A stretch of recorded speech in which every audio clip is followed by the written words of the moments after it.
मैया पाथरी वाली का दरबार एक खास अहमियत रखता है।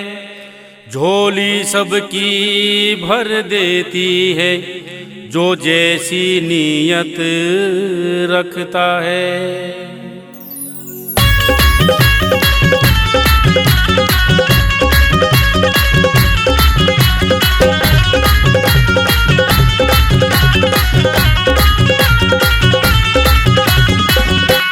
पाथरी आली हम भी आए तेरे दवार, काटिए रोग पुराने ने। पाथरी आली हम भी आए तेरे दवार, काटिए रोग पुराने ने। काटिए रोग पुराने ने मयरी मारे रोग पुराने ने। काटिए रोग पुराने ने मयरी मारे रोग पुराने ने। पाथरी आली हम आए तेरे दवार, काटिए रोग पुराने ने।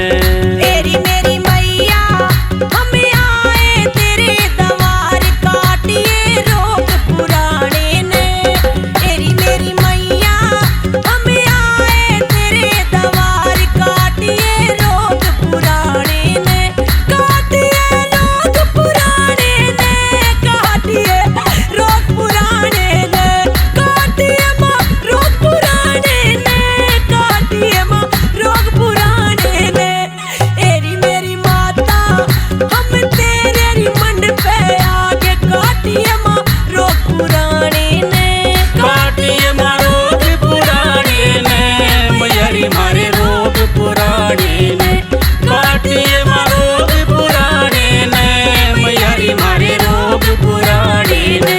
पाथरी आली हम आए तेरे दवार, काटिए रोग पुराने ने।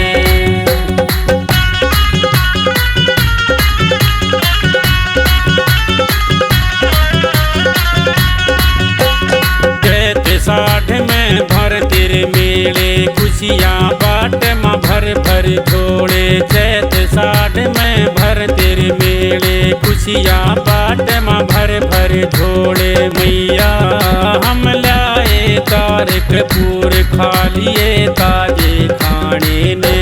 पाथरी आली हम भी आए तेरे दवार, काटिए रोग पुराने ने। काटिए रोग पुराने ने मयरी मारे रोग पुराने ने।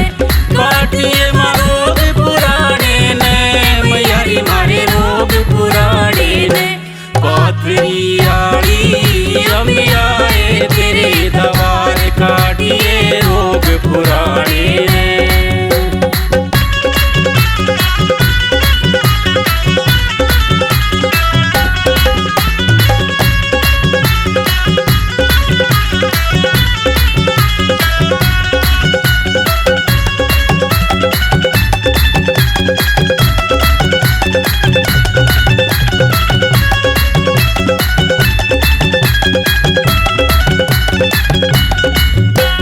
भाग दौड़ कम तेरे दरियाई, करिए री माता मेरी सुनाई।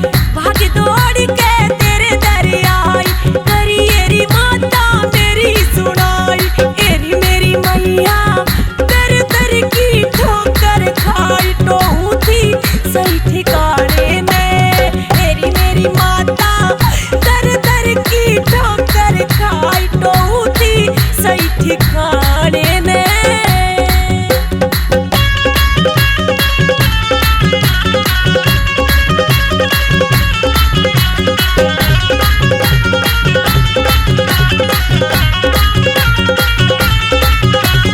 आस लगा के मंड तेरे आए, जिंदगी में कदे खुशी न पाए। आस लगा के मंड तेरे आए, जिंदगी में कदे खुशी न पाए। मैया हम हो लिए दुखी भतेरे, घर मारा खाली शाने ने। पाथरी आली हम आए तेरे दवार, काटिए रोग पुराने ने।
पथरी आड़ी।